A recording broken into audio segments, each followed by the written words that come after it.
Hi, I'm Nicholeen Peck and I teach all over the world about parenting, good communication, how to build strong family bonds, child development, and education, all through the lens of the principles self-government. And in this video, we're talking about child behavior management techniques. In this video, we'll talk about behavior management techniques that are not effective and behavior management techniques that will do good for you. So let's get started.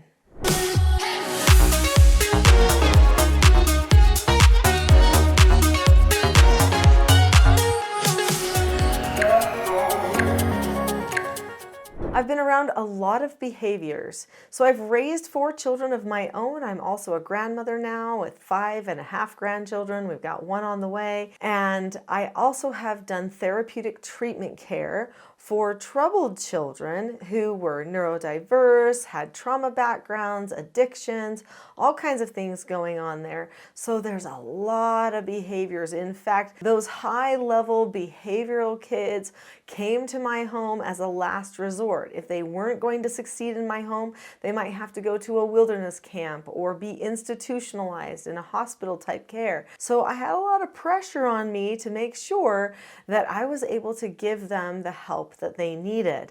Now, I knew that behavior modification was an important part of their training, but I wanted them to have something more. I wanted them to have a change of heart. So I knew I needed to focus all of my teaching not just on behavioral modification techniques, but on the actual principles of freedom that would lead to heart change. One of those key principles that I've focused my teaching on with all of the youth and children that I've parented and have come through my home is the principle of self-government. Self-government is being able to determine the cause and effect of any given situation and possessing a knowledge of your own behaviors so that you can control them. So that means that you understand cause and effect and you understand your own behaviors. You're able to self-analyze so that you can chart the best course going forward and course correct as needed. When people don't understand that they have the power to self-govern, then that ends up making them the victim of their circumstances, and they feel like that they need to control everybody else around them instead of controlling themselves first. This approach to parenting has now taken the world by storm, because people have recognized that self-government in their parenting communications doesn't just lead to better behavior outcomes for the children, but it also leads to better behavior outcomes for the parents, and that leads to less stress, less emotional drain, more freedom for the entire family. So let's talk about some of the behavior management techniques that do not work, because there are multiple things that people do to try to manage behavior that is not good. Threats do not work, especially if they're dishonest threats or blind threats. Please don't go down that road. The other day, I was boarding an airplane and there was a couple. They had 2 children. Those children were not being managed very well. They hadn't been taught very many skills. You could tell that. They were very active, kind of wild, definitely attention seeking. And the parents just kept saying to them stuff like, "Don't touch that lady," meaning me, okay, because I guess they were behind me. Maybe they almost touched me or something. "Don't touch that lady or I'm going to call the police. We'll have to call the police on you. The police will come get you." And then they're like, "The police? I don't want the police to come get me." I mean, they were literally just lying to their children. What is that going to do for the long run? What are those children going to do with their friends, with their teachers, with the other people that they're associating with? Literally, they'll just learn to manipulate and lie. So even if you have something that needs to be fixed, scaring a child, lying to a child, manipulating to a child, it may make them stop a behavior 1 time, maybe even 10 times. But when we're talking about real behavior management, we've got to be looking further ahead than just right in the minute. We've got to be thinking about what type of a person they're going to turn out like. Can they solve this problem for their life and not have it lead to some other worse problem down the road?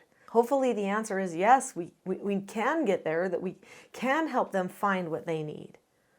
But threatening is not good. Along the same lines as threatening is bribing. Bribing just teaches a child to misbehave. When they're acting up at the store and you say, hey, if you get quiet or if you stop whining and crying, then I'll get you a cookie at the bakery before we leave. When you say that, you are teaching them that whining and crying gets them a cookie at the bakery. Even if you're telling them to be quiet first, they're always going to start out with the whining and the asking and all the things like that first. That's not a good method, and it's a very reactive method as well. If you've already subscribed to this channel, then you know that I do not advocate for aggressive parenting.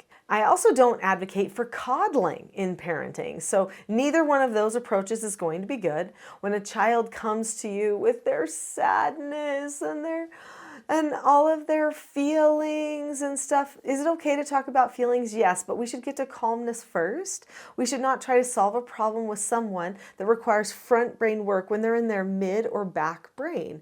So coddling them and like, oh, and talking to them about it when they are just being whiny and they're out of control with their crying and stuff like that, that's not going to be useful.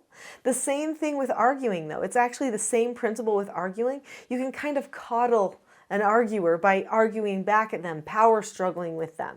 So when a person gets angry at you, you can, oh, poor thing, no, it's okay, come here, come here, come here. Or you can argue back and you can say, nah, blah, blah, blah, blah, you don't care about me, you're so disrespectful. You know, you can keep going. If you don't do this, I'm going to take away your whole privileges for the computer or, you know, whatever it is that people say, I'm going to take your phone. Those are all power struggle techniques that actually just give into the first power struggling aggressive behavior. So it's a type of bully, fear-based thing, but you're technically coddling the behavior. You're showing them that that behavior is the way to get your attention, the way to communicate with you. So basically, being emotional is not good. Being reactive is not good. So what's the alternative? Good parenting is planned parenting. When you want your child to respond the very best to your parenting, you pre-teach them ahead of time about what to expect, what skills they need, how they process on the inside, how their brain works, how the relationship works. You teach them all the pieces that they need, even down to telling them exactly the words that you will say when you need to help them have a behavior change. It's completely predictable this way. They know exactly what to expect. Even if they want to fight you on it, they know exactly what's coming. And if you consistently follow through, then that will be much more effective. Now, there are some children who are very strong-willed.